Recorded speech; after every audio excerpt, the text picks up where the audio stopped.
जय माँ लक्ष्मी बंधुगण आपण समस्त को यही नुआ भिडियो स्वागत जनाऊँगी। आज भिडियो आपण बहुत महत्वपूर्ण रही भिडियो को आपण मैंने बिल्कुल स्किप करेंगे ना। फास्ट टू लास्ट पर्यंत निश्चिंत भाव में देखिए। दर्शक बंधु एवं शुणु, शनिवार दिन शोवा पूर्व खट तले सोरिष तेल रखी ताकू गरीब लोक दान करें घर को धन संपत्ति एवं लक्ष्मीकर आगमन होता है। डिमिरी गछर चेर को कपड़े बांधि मन रखु चांदीर कवच भितर रखी बेकरे पकाइबा द्वारा आर्थिक संपन्नता वृद्धि होता है। घरे पैसा रखुवा आलमारी रे 9टी कौड़ी सहित गोटे तंभा पैसा रखिबा द्वारा मन रखु शुभ होता है, पैसार अभाव दूर होता है। प्रत्येक गुरुवार दिन तुलसी गछरे क्षीर अर्पण करने द्वारा शुभ होता है एवं आर्थिक स्थिति मजबूत होता है।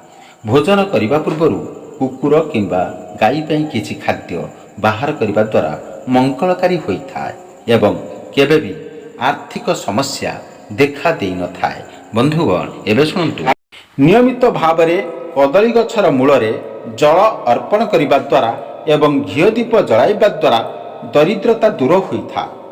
ज्योतिष शास्त्र अनुसार सोमवार दिन शिव मंदिर रे क्षीर एवं चाउल अर्पण करने द्वारा मन मुताबक चाकरी प्राप्त होता है। बंधुगण मन रखु, मंगलवार दिन घरे हनुमानंकर उड़ुथिबा फोटो लगाइबा नित्य पूजा अर्चना करने द्वारा मन पसंदर चाकरीटीए मिलता है। बंधुगण मन रखु, यह कले आपण मानकर मंगल हेब। कौन सी चाकरी पाई इंटरव्यू देवाकू जीवा पूर्वरु ओम नम भगवती पद्मावती सीधी सीध दायिनी मंत्र 108 थर जप करने द्वारा शुभ फल प्राप्त होता है। मन रखु बंधुगण, शनिवार दिन शनि पूजा करने समय रे ओम शनिश्चराय नम मंत्र 108 थर जप करने द्वारा चाकरी जनित समस्या दूर होता है। जदि चाकरी पाई कौन स्थान को जीवाकू थाए तेबे गोटे लेंबू रे 4टी लवंग लगाई सांगरे नहीं जीवा द्वारा शुभ फल प्राप्त होता है।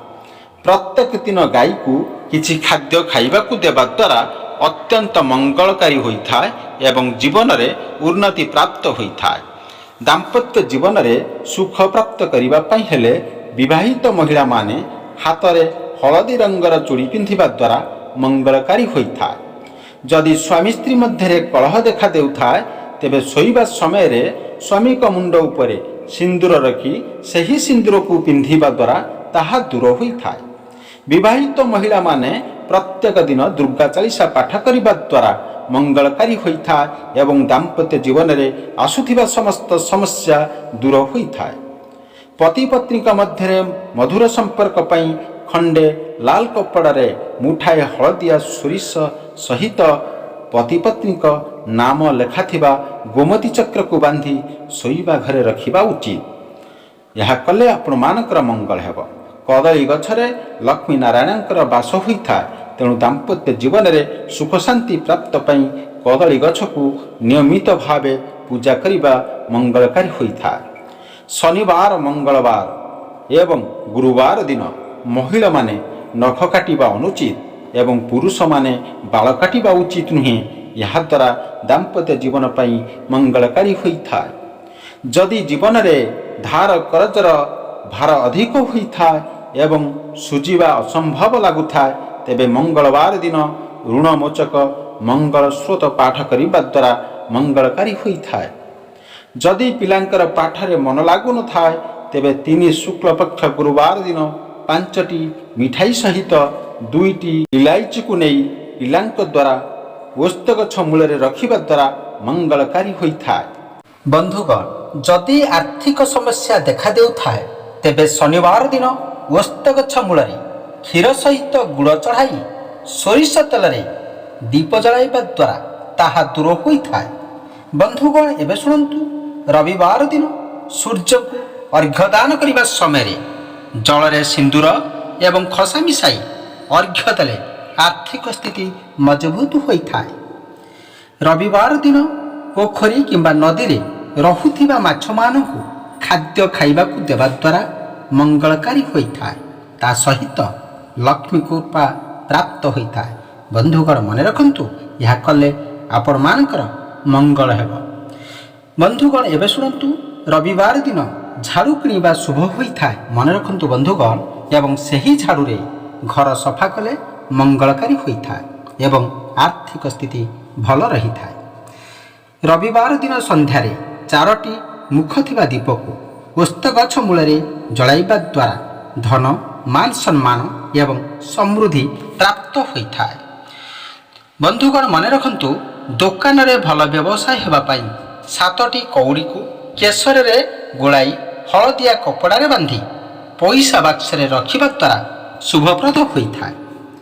ରବିବାର ଦିନ ବରଗଛ ପତ୍ରରେ ନିଜର ମନସ୍କାମନା ଲେଖି ନଦୀ ଜଳରେ ଭସାଇ ଦେବା ଦ୍ୱାରା ତାହା ପୂର୍ଣ୍ଣ ହୋଇଥାଏ।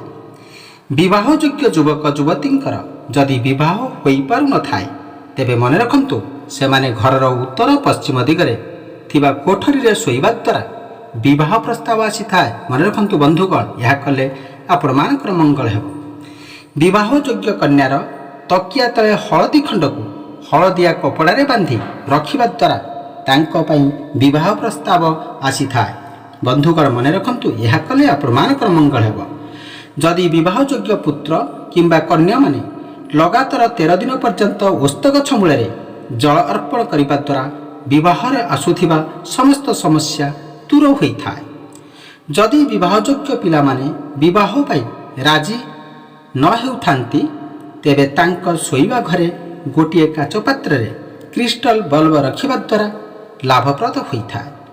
ବିବାହଯୋଗ୍ୟ ଯୁବକ ଯୁବତୀଙ୍କର ଯଦି ବିବାହ ହୋଇପାରୁନଥାଏ, ତେବେ ତାଙ୍କ ଶୋଇବା ଘରର ରଙ୍ଗ ହାଲକା ଗୋଲାପୀ କିମ୍ବା ହଳଦିଆ କରିବା ଦ୍ୱାରା ମଙ୍ଗଳକାରୀ ହୋଇଥାଏ। ବନ୍ଧୁଗଣ ମନେ ରଖନ୍ତୁ, ଏହା କଲେ ମଙ୍ଗଳ ହେବ। କୁଆଁରୀ କନ୍ୟାମାନେ ଶୀଘ୍ର ବିବାହ କରିବା ପାଇଁ ହେଲେ ଗୁରୁବାର ବ୍ରତ କରିବା ଉଚିତ, ଏହା ମଙ୍ଗଳକାରୀ ହୋଇଥାଏ। ଯଦି ଜାତକରେ ପ୍ରଥମ, ଚତୁର୍ଥ, ସପ୍ତମ ଏବଂ ଦ୍ୱାଦଶରେ ଘରେ ମଙ୍ଗଳ ରହିଥାଏ, ତେବେ ମାଙ୍ଗଳିକ ଯୋଗର ହୋଇଥାଏ। ଏହାଦ୍ୱାରା ବିବାହ ଡେରିରେ ହୋଇଥାଏ ଏବଂ ବିବାହ ଉପରେ ମତଭେଦ ଦେଖା ଦେଇଥାଏ। ମଙ୍ଗଳ ଦୋଷରୁ ମୁକ୍ତି ପାଇଁ ମଙ୍ଗଳବାର ବ୍ରତ କରିବା ଉଚିତ ଏବଂ ଘଟ ବିବାହ କରିବା ଦ୍ୱାରା ଲାଭପ୍ରଦ ହୋଇଥାଏ। ବନ୍ଧୁଗଣ ମନେ ରଖନ୍ତୁ, ଜାତକରେ ଯଦି ସପ୍ତମ ଘରେ ଶନି ରହିଥାନ୍ତି, ତେବେ ବିବାହରେ ବିଭିନ୍ନ ପ୍ରକାରର ସମସ୍ୟା ଆସିଥାଏ, ତେଣୁ ପ୍ରତିକାର କରିବା ଉଚିତ ହୋଇଥାଏ। ଯେଉଁ ଲୋକମାନେ ସୁନ୍ଦର ଏବଂ ଗୁଣବତୀ ବୋହୂ ଘରକୁ ଚାହୁଁଥାନ୍ତି, ତେବେ ଗୁରୁବାର ଏବଂ ରବିବାର ଦିନ ପୁଅର ନଖ କାଟି ରୋଷେଇ ଘର ଚୁଲିରେ ଜଳାଇ ଦେବା ଦ୍ୱାରା ତାହା ପ୍ରାପ୍ତ ହୋଇଥାଏ। ଘରର ଉତ୍ତର ଦିଗରେ ଲକ୍ଷ୍ମୀଙ୍କର ଫଟୋ ଏବଂ କୁବେରଙ୍କର ଫଟୋ ଲଗାଇବା ଦ୍ୱାରା ବହୁତ ଶୁଭ ହୋଇଥାଏ ଏବଂ ଘରର ଆର୍ଥିକ ସ୍ଥିତି ମଜବୁତ ହୋଇଥାଏ। ଘରର ପୂର୍ବ ଦିଗରେ ଏବଂ ଦକ୍ଷିଣ ଦିଗରେ ପ୍ରକୃତିର ଚିତ୍ର ଥିବା ଫଟୋ ଲଗାଇବା ଦ୍ୱାରା ମଙ୍ଗଳକାରୀ ହୋଇଥାଏ। ବନ୍ଧୁଗଣ ମନେ ରଖନ୍ତୁ, ଏବଂ ଧନଲାଭ ମଧ୍ୟ ହୋଇଥାଏ। ବନ୍ଧୁଗଣ ଏବେ ଶୁଣନ୍ତୁ, ବାସ୍ତବରେ ବିଛା ଏକ ପ୍ରାଣୀ।